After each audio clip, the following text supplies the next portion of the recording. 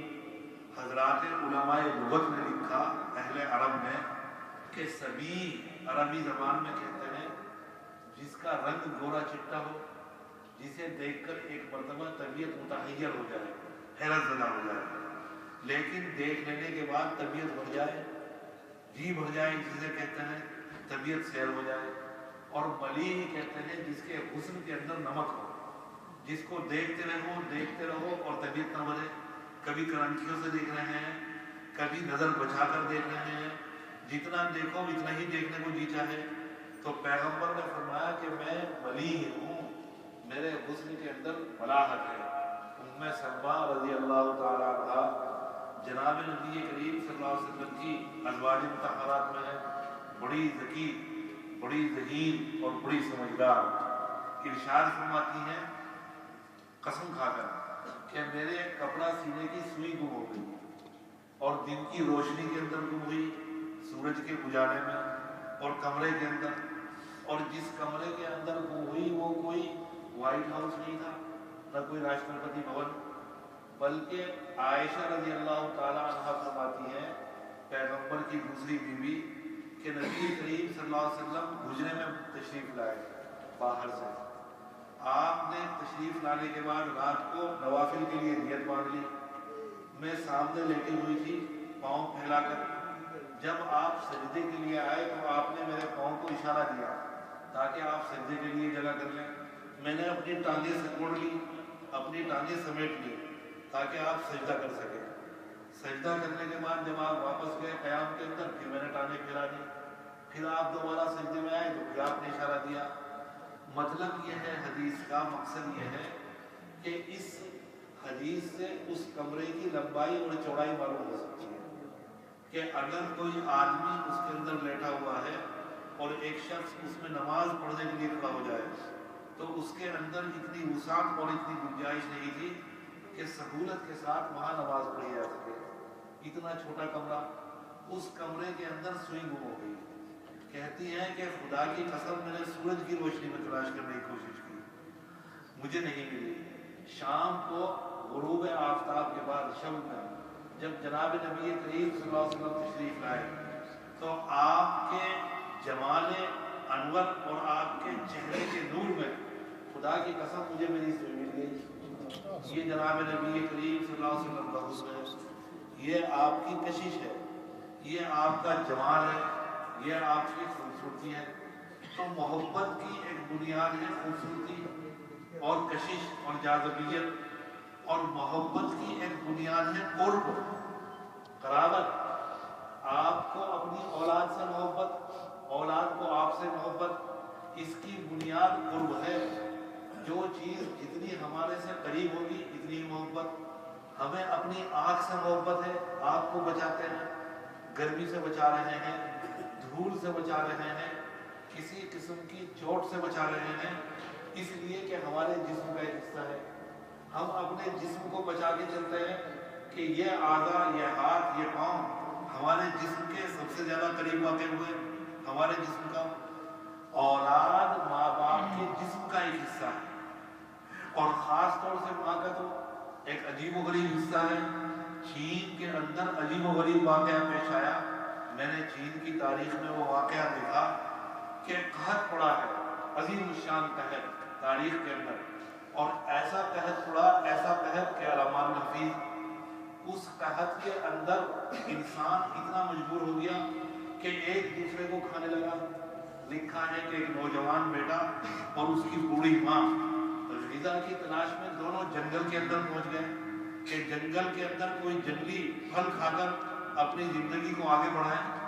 وہاں چلتے چلتے ایک موقع ایسا آیا کہ کچھ نہیں ملا. آخر میں بوڑھی ماں نے نوجوان بیٹے سے کہا کہ بیٹا اب ایسا لگتا ہے کہ شاید کھانے کے لیے کچھ میسر نہ ہو اور میں زندگی کا گرم اور سرد سب چکھ چکی. میں نے تمام عمر کے مراحل طے کر لیے, تمام تجربات کر لیے زندگی کے. میں نے عمر گزار دی, اپنی زندگی میں جی لی. تجھے ابھی کچھ کرنا باقی ہے, کچھ دیکھنا باقی ہے. لہذا اب ایسا کر کے مجھے ذبح کر اور مجھے کھا لے اپنی جان بچانے کے لیے. لکھا ہے کہ نوجوان نے ذبح کر دیا ماں کو کھانے کے لیے. عجیب, کھانے کے لیے جیسے ہی بیٹھا پولیس پہنچ گئی, امدادی پارٹی جو ایسے واقعات کو روکنے کے لیے گشت کر رہی تھی, راؤنڈ پر تھی جنگل کے اندر. تو وہاں دیکھا کہ لاش پڑی ہوئی ہے بوڑھی کی اور یہ نوجوان وہاں پر موجود, ہاتھ خون کے اندر. سمجھ گئے, گرفتار کر لیا. اس نوجوان کے ہاتھوں میں ہتھکڑیاں ڈال دی. جو واقعے کے اندر سنانا مقصود ہے لکھا تھا وہ یہ کہ جب پولیس اس نوجوان کو گرفتار کر کے لے چلی تو ماں کا پیٹ چاک ہوا تھا, آنکھیں باہر تھیں. آنتوں نے اپنی جگہ سے حرکت کی اور پولیس کے قدموں میں جا کر پڑ گئی. گویا کہ پولیس سے اس موقع پر بھی, مرنے کے بعد بھی یہ درخواست اور رحم کی درخواست کہ میرے بیٹے کو گرفتار نہ کیا جائے. تو یہ ماں کی محبت ہے اور اس کا منشا, اس کی بنیاد قرب ہے. ماں کے جسم کا, ماں کے خون کا, ماں کی ہڈیوں کا ایک حصہ ہے اولاد. سب سے زیادہ محبت ہے. یہی وجہ ہے کہ سب سے زیادہ احترام کی جناب نبی کریم صلی اللہ علیہ وسلم نے ہدایات جاری کی. آپ نے ارشاد فرمایا کہ 3 چیزوں کا دیکھنا ہی عبادت ہے. خانہ کعبہ کا دیکھنا عبادت ہے, قرآن مجید کا دیکھنا ہی عبادت ہے, ماں کا چہرہ دیکھنا ہی عبادت ہے. مقصد یہ ہے حدیث سے کہ جو عظمت, جو تقدس خانہ کعبہ کو حاصل ہے, قرآن مجید کو حاصل ہے, وہ ماں کے چہرے کو حاصل ہے. حدیث کی بتا رہی ہے کہ جتنا باعظمت خانہ کعبہ ہے, جتنی باعظمت قرآن مجید ہے کلام الہی, اتنا ہی باعظمت اللہ تعالیٰ کے یہاں ماں کا چہرہ ہے. یہ بتانا چاہتے ہیں. تو ماں باپ کی محبت طبعی ہے. اب جناب نبی کریم صلی اللہ علیہ وسلم ارشاد فرما رہے ہیں کہ محبت اتنی ہو مجھ سے کہ جتنی اپنی اولاد سے نہ ہو, اپنے ماں باپ سے نہ ہو. یہ تو غیر ارادی چیز ہے. یہ کیسے ممکن ہو سکتا ہے کہ اتنی محبت ہو؟ علامہ کشمیری بھی حدیث پر گزرے اور تقریر کی. افسوس کی بات یہ ہے کہ وقت کم ہے, میں آپ کے سامنے پوری بیان نہیں کر سکتا. بہرحال اتنا عرض کروں کہ آپ نے فرمایا کہ ایمان مکمل نہیں ہوگا, محبت مجھ سے ہونی چاہیے. محبت کیا ہے اور محبت کے تقاضے کیا ہیں؟ حضرت مولانا رشید احمد صاحب گنگوئی دارالعلوم دیوبند کے ایک زبردست عالم گزرے, خطب عالم کے نام سے مشہور ہے. حضرت سے ایک پٹھان مرید ہو گئے خان صاحب. خان صاحب کا حلیہ عجیب تھا. خان صاحب اپنی داڑھی کے 2 حصے کرتے تھے, ایک ادھر چڑھاتے تھے, ایک ادھر. موٹی موٹی مونچھیں رکھی ہوئی تھی, انہیں تاؤ دیتے تھے.